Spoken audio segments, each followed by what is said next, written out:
share a quick revelation. It's such a powerful revelation, man. I haven't heard it since, but I was just meditating on the verses. And you remember when Jesus multiplied the fish and the loaves, right? He multiplied the loaves. He took it from the young boy, and he blessed it, right? He gave thanks, and he fed 4,000, fed 5,000, right? Now let's take the components of this passage. The little boy, the young boy, God took the bread. He had the bread. The young boy had the meal that Jesus multiplied. In the same way, this generation, the young will have what the young has. God will multiply. They have the bread of life.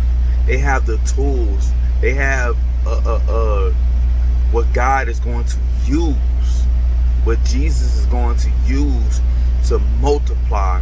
Now check this out. Jesus Christ is the bread of life. That multiplication was prophetic about the revival that's going to happen now. Jesus Christ is the bread of life. He took it and broke it, right? In the Last Supper, he took it and broke it. In 1 Corinthians, it says that he take the bread and he broke it and it multiplied, right? Now think about Jesus, the bread of life, taken and multiplied. Thus so he will take and multiply himself in this revival right now and spread it amongst the generation. God will take what the young has and spread it amongst this generation. Peter and James and John said, how are we going to feed? How are we going to feed this? They brought the young boy. They said, well, we found the young boy. First to note that's representation of one generation, that representation of the followers of Christ. It's going to be followers of Christ. The majority of the church that's supposed to catch it will not catch it because of the package that is in. The package that God will use. He also uses disciples, right? Surprisingly, he used that little boy. Thus far in this life today and after me, he's going to surprise us. Even me, I'm not without realizing this as well. I wouldn't doubt that I wouldn't be surprised at the young and the youth, who he's going to use to multiply this generation, multiply Jesus Christ, this revival throughout the generation. God took Jesus, led the apostles. The apostles found this little boy. The apostles talked to Jesus and said, send these people away. Jesus say no, at least they go on their way. They leave them, send them away thirsty and hungry, and they perish. Like, it's 4 days journey. Jesus is in his heart willing and longing to feed this generation, feed us in this time we're in right now. The people received the word, they sat down. This time Jesus is calling us to have rest. He's ushering into a season of rest, to be fed. He brought the little boy. The disciples, the apostles brought the little boy. Watch this, man. The little boy, he brought the little boy. The little boy gave everything he had. I don't know if the little boy knew who Jesus was. It doesn't say. It just say the little boy gave him his lunch. God will require everything that you have, and though you might, in your eyes, it be small. In your eyes, it be your daily bread. In your eyes, it be what you need for that moment. That was his lunch, is what he needed for that moment. I'm pretty sure he would eat that and get dinner at home later on. So he didn't have a backpack full of food.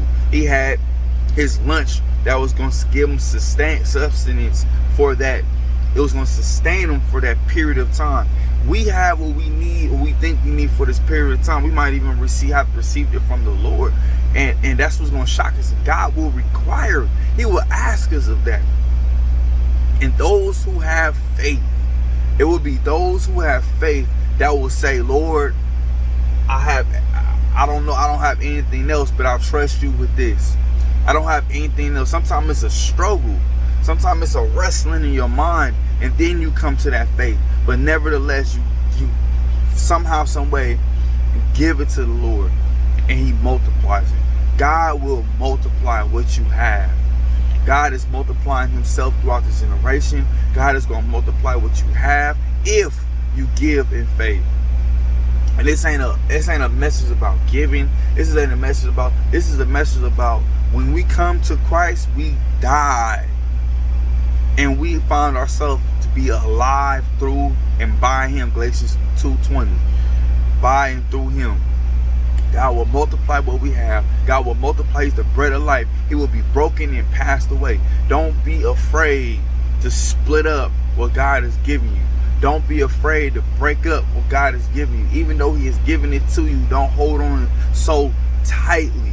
Don't give it up to the enemy, but have discernment to give it back unto the Lord and let Him feed. Not only He fed the little boy, He fed the multitude. So if you're willing to give up what He has given you, He will multiply to feed. He will use you. That little boy was a lifesaver at that time. That little boy was a lifesaver at the time. I don't think he get enough credit. That little boy was a lifesaver at the time. God will use you, and Jesus will get the glory. But He will use you to multiply, and He will multiply what you have, what you offer unto Him. And the little boy gave him everything he had, and it fed 4,000. In Jesus' name. So let us consider what we have in this time. Let us consider the tight grip that we have on our possessions, on the word of knowledge that we receive, the revelation that we receive, our salvation that we receive. Let us consider what tight grip that we have on these things and what we're really called to be. Judge nothing before the time. I bid you guys adieu. It's your boy Ron Holly, man. I love you. God bless. Don't be worried about it, but just go about it. In Jesus' name, amen.